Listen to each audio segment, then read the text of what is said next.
మన రాజంపేట సరౌండింగ్స్ లో ఇన్ని మంచి ప్రదేశాలు ఉన్నాయా? చూద్దాం.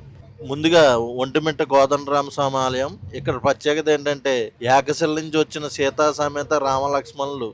అంతేకాకుండా ఇక్కడ ఆశ్చర్యకరమైన విషయం ఏంటంటే హనుమంతుల వారు గర్భగుడిలో ఉండరు. తర్వాత వచ్చేసి సౌమ్యనాథ స్వామి ఆలయం. చూడడానికి తిరుపతి వెంకటేశ్వర స్వామిలా చాలా మనోహరంగా అనిపించారు. ఇక్కడ కూడా పక్కన యోగ నరసింహ స్వామి వారు కూడా ఉన్నారు. తర్వాత తాళ్ళపాక చెన్నకేశ్వర స్వామి ఆలయం. అన్నమయ్య గారు స్వామివారిని ఆరాధిస్తున్న సమయంలోనే స్వామివారు ఆయన నాలుగు మీద బేజాక్షరాలు రచించారని ప్రసిద్ధి. శివకేశవులకి పక్క పక్కనే కళ్యాణం జరిగే ఏకైక స్థలం ఇదే.